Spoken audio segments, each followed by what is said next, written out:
Elles sont trois personnes à s'être volatilisées dans le même secteur en moins de 3 semaines. Toutes font l'objet d'appels à témoins lancés par la gendarmerie de l'Ain en accord avec le parquet judiciaire de Bourg-en-Bresse. Les 2 premières disparitions concernaient 2 femmes âgées de 60 et 63 ans qui ont toutes 2 disparu mystérieusement. Puis vient le tour d'un octogénaire qui part promener ses chiens mais ne revient pas à la nuit venue.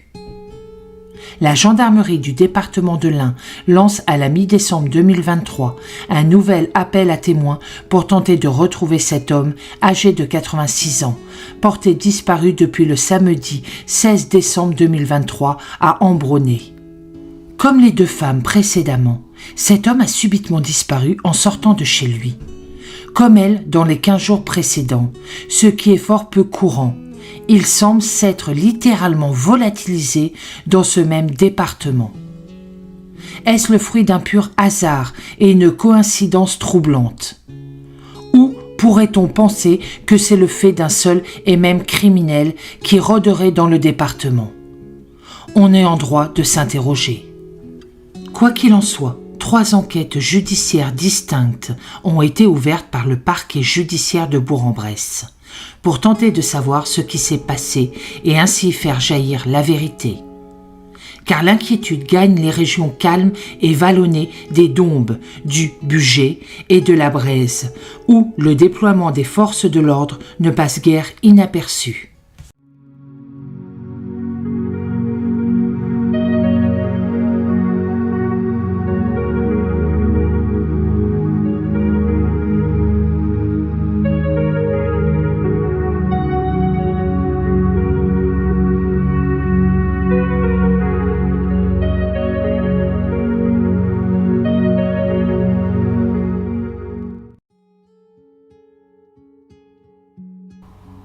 Aloha, j'espère que vous allez bien.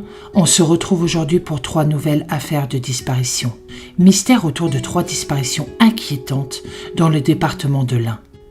Bien que ces 3 disparitions inquiétantes aient eu lieu sur le même secteur géographique et dans un laps de temps restreint, moins d'1 mois, et que des similitudes troublantes seront relevées lors des premières investigations judiciaires des gendarmes.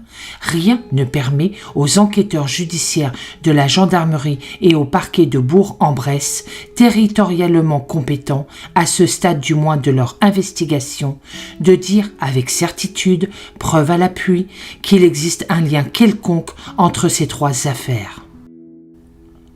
Sous l'autorité du même magistrat du parquet, 3 enquêtes distinctes ont donc été ouvertes et confiées au groupement de gendarmerie départementale de l'Ain à Bourg-en-Bresse, qui coordonne l'ensemble des actions des unités de gendarmerie du département et des départements voisins. Il est précisé également que certaines de ces personnes disparues étaient réputées être plutôt fragiles.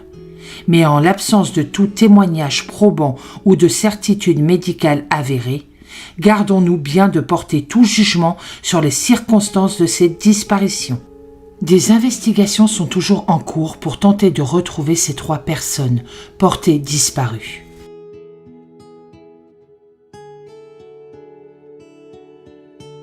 C'est le vendredi 1er décembre 2023 que cette femme de 60 ans disparaît dans des circonstances vite considérées comme pouvant être inquiétantes. C'est très tôt, dans la matinée, l'heure estimée est en effet 4 heures du matin. Elle quitte brusquement son domicile situé dans la commune de Saint-André de Corcy, dans le département de l'Ain, région vallonnée, plutôt sauvage, rurale, réputée pour ses élevages de volailles. On est là, dans le sud de ce département calme, peu peuplé et plutôt rural. On sait avec précision qu'elle est partie à bord de sa voiture personnelle, une berline Volkswagen Passat de couleur gris clair, immatriculée EC 908ZR, département 01. Elle n'a jamais réapparu. Les premières investigations menées par les gendarmes de la brigade de Villars-les-Dombes n'ont absolument rien donné. Alors, le groupement de gendarmerie départementale de l'Ain à Bourg-en-Bresse, par le biais de la compagnie de gendarmerie départementale de Trévoux, à laquelle est rattachée la brigade de Villars-les-Dombes, va lancer un avis de recherche. L'investissement d'un chien Saint-Hubert d'une équipe cynophile de la gendarmerie, animal spécialisé dans la découverte de personnes disparues, et les survols répétés d'un hélicoptère des forces aériennes de la gendarmerie, équipé d'une caméra thermique à haute définition venue de Lyon, ne donneront pas plus de résultats. On a bien sûr cherché sur les axes routiers et autoroutiers du département et de la région, notamment la route départementale 1083 qui relie Bourg-en-Bresse à l'est lyonnais, ainsi que les axes des autoroutes A46 et A432 qui ne passent pas très loin au sud du village. Les départs et arrivées des trains express régionaux dans les gares SNCF de Mionnet, des Échets et de Villars-les-Dombes, sur la ligne reliant Bourg-en-Bresse à Lyon via Villars-les-Dombes, ont également été soigneusement vérifiés sans apporter de résultats positifs. On a procédé de même avec les gares routières du département. Sait-on jamais? Là aussi, le résultat était en tout point négatif. Cette femme portée disparue mesure 1,65 m. Elle est de corpulence normale, avec des cheveux courts noirs et gris et porte des lunettes de vue. Sa tenue vestimentaire n'est pas précisée. Les nombreuses et diverses investigations menées sur la téléphonie de cette femme normale et sans histoire, ne révéleront qu'aucune activité n'a eu lieu depuis le jour de sa disparition. Ni un quelconque retrait d'argent, ni un plein d'essence effectué, ni même des courses ou un achat compulsif. La surveillance de son courrier et de son dossier médical ne donne rien de plus.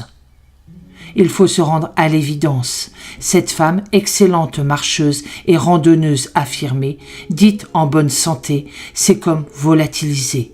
Ce qui paraît, en ce monde moderne que nous vivons, presque incroyable. Même si son véhicule qui avait été mis sous surveillance sera très vite retrouvé le dimanche 3 décembre 2023, lors d'une battue, organisée sur toute la région proche et le territoire de la commune de Saint-Jean de Thurigneux, située à peine à 8 km de son domicile, plus à l'est du département. Aucune trace de la conductrice n'a été décelée et relevée. Le mystère de sa disparition reste donc entier. Mais l'enquête judiciaire va rebondir en tout début d'année 2024. Ce qu'on craignait, la sachant dépressive, va se révéler tragique. Le dimanche 7 janvier 2024, le corps d'une femme a été découvert, presque par hasard, par un chasseur en action de chasse, non loin d'un plan d'eau, sur le territoire de la commune de Saint-Jean de Thurigneux, dans le département de l'Ain. Rappelons que c'est sur cette commune que le véhicule de Joël avait déjà été retrouvé quelque temps auparavant. L'endroit se trouve à peine à 2 km du lieu de stationnement du véhicule. Sans surprise, la piste ouverte par les gendarmes très vite alertés et qui sont arrivés aussitôt sur les lieux, menant à Joël, disparu en décembre, est la piste privilégiée. En effet, la description vestimentaire de ce qu'elle porte sur elle correspond point par point aux vêtements décrits et signalés dans l'avis de recherche. Des investigations complémentaires ont été menées. Il semblerait que la cause de la mort ne soit pas criminelle. Un relevé ADN confirmera, lui aussi, les premiers relevés macabres. On est donc dans l'attente des résultats du parquet pour savoir s'il s'agit bien d'une mort volontaire, excluant de fait toutes les autres pistes.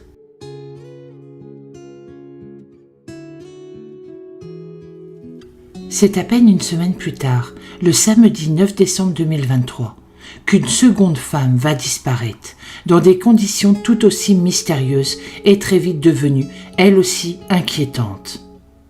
Cette femme de 63 ans, née le 2 novembre 1960, disparaît en effet, elle aussi, de son domicile de Saint-Just, toujours dans le département de l'Ain. On est là, dans le nord-est du département de l'Ain, à quelques kilomètres à peine de la préfecture Bourg-en-Bresse. Le gros bourg voisin est celui de Sevzéria, où se trouve l'unité de gendarmerie départementale territorialement compétente. Cette femme est également partie de chez elle, le matin même, à bord de sa voiture personnelle, une élégante petite berline de marque Lancia, modèle Musa, de couleur sombre. Elle ne reviendra pas au domicile et ne donnera aucune nouvelle, justifiant ainsi l'inquiétude de ses proches et amis.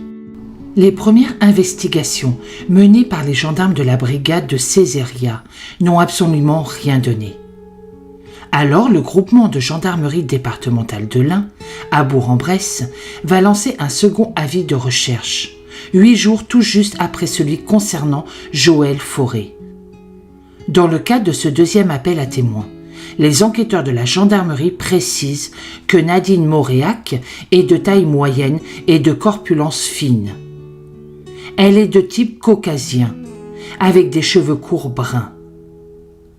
On a bien sûr cherché sur les axes routiers et autoroutiers du département et de la région, notamment la route départementale 97-89, qui relie Bourg-en-Bresse à l'est du département, notamment la petite ville de Nantua.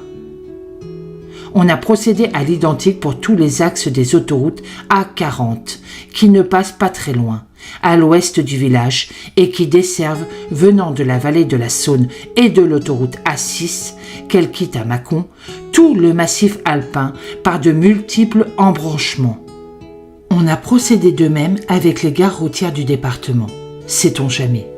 Là aussi, le résultat était en tout point négatif. Les départs et arrivées des trains express régionaux dans les gares SNCF de Bourg-en-Bresse, la plus proche, mais aussi celle de Sevzéria, située pas très loin non plus, sur la ligne à voie unique reliant Bourg-en-Bresse aux diverses vallées des Alpes, ont également été soigneusement vérifiés sans apporter de résultats positifs. Des équipes cynophiles de la gendarmerie et des sapeurs-pompiers de l'Ain reviennent bredouille elles aussi, ainsi que les chasseurs, fins connaisseurs de ces territoires sauvages et ruraux.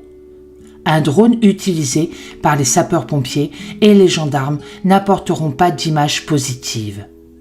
Pas plus que le survol répété de l'hélicoptère de la gendarmerie des forces aériennes de la gendarmerie venue de Lyon, équipé d'une caméra thermique à haute définition. Les nombreuses investigations menées sur la téléphonie de cette femme, normale et sans histoire, ne révéleront qu'aucune activité n'a eu lieu depuis le jour de sa disparition. Ni retrait d'argent, ni plein d'essence, ni course, ni achat compulsif. La surveillance de son courrier et de son dossier médical ne donne rien de plus. Il faut se rendre à l'évidence. Cette femme s'est comme volatilisée, ce qui paraît en ce monde moderne que nous vivons presque incroyable. Depuis ce jour-là, l'enquête est toujours en cours, les investigations se poursuivent, menées par des enquêteurs judiciaires acharnés.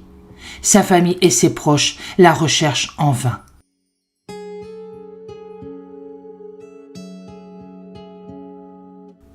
Il a certes 86 ans, puisqu'il est né le 25 février 1937 à Lyon, dans le département du Rhône voisin. Mais il est encore alerte et vaillant. Comme tous les jours, il sort le samedi 16 décembre 2023, vers 16h, pour aller promener ses 2 chiens qui, déjà, jappent d'impatience.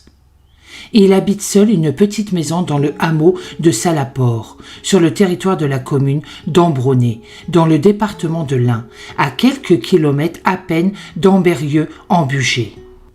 Mais cet après-midi-là, à la nuit tombée, il ne rentre pas, ce qui est inhabituel chez cet homme plutôt bien organisé et très méthodique. Plus personne ne le reverra, pas plus que ses 2 chiens. Ses proches, ses amis sont très inquiets et préviennent la gendarmerie. La brigade de la gendarmerie territoriale d'Ambérieu-en-Bugey, territorialement compétente, entreprend les premières recherches, mais sans succès, puis lance un avis de recherche. Tino Marinelli est de taille moyenne, de corpulence normale, de type caucasien, avec des cheveux blancs et coupés très courts sur les côtés. Le jour de sa disparition, on sait qu'il était porteur d'un jean, d'un blouson gris et orange et d'un bonnet marron. Un seul des 2 chiens sera au final retrouvé, errant sur les chemins près du domicile de l'octogénaire. La chienne qui les accompagnait ne donne malheureusement pas signe de vie. On craint bien sur le pire, au vu des températures fraîches de la saison et de la région et de l'âge avancé de l'homme. On pense aussi qu'il a pu aller se promener vers la station d'épuration de la commune où il aurait été vu se dirigeant et se promenant. Mais, à première vue et pour justement éviter tout accident, l'endroit est plutôt sécurisé. Mais pour les enquêteurs de la gendarmerie, tout reste possible et envisagé. Une autre piste conduit alors les enquêteurs de la gendarmerie et les sapeurs-pompiers vers une falaise, grâce notamment au flair d'un chien de recherche d'une équipe cynophile de la gendarmerie. L'intervention d'une équipe spécialisée de reconnaissance et d'intervention en milieu périlleux des sapeurs-pompiers est requise. Elle ne donnera rien non plus, malgré des heures d'escalade et de recherche dans ce milieu minéral particulièrement hostile. Des battues sont effectuées par les gendarmes et les sapeurs-pompiers du service départemental d'incendie et de secours du département de l'Ain, dans tous les lieux habituels de promenade du vieil homme et les chemins et sentiers partant du village. L'équipe municipale de ce petit village de 2800 habitants se mobilise comme elle peut, met la salle communale à la disposition des enquêteurs et participe aux battues. Des équipes cynophiles de la gendarmerie et des sapeurs-pompiers de l'Ain reviennent bredouilles elles aussi, ainsi que les chasseurs, fins connaisseurs de ces terroirs sauvages et ruraux.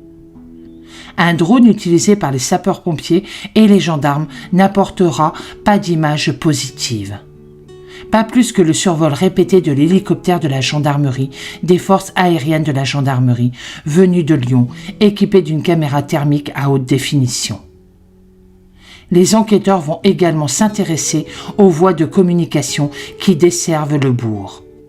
La voie de chemin de fer qui, du nord au sud, traverse tout le territoire de la commune, en desservant la gare d'Embréné-Prié, où ne s'arrêtent que des trains express régionaux.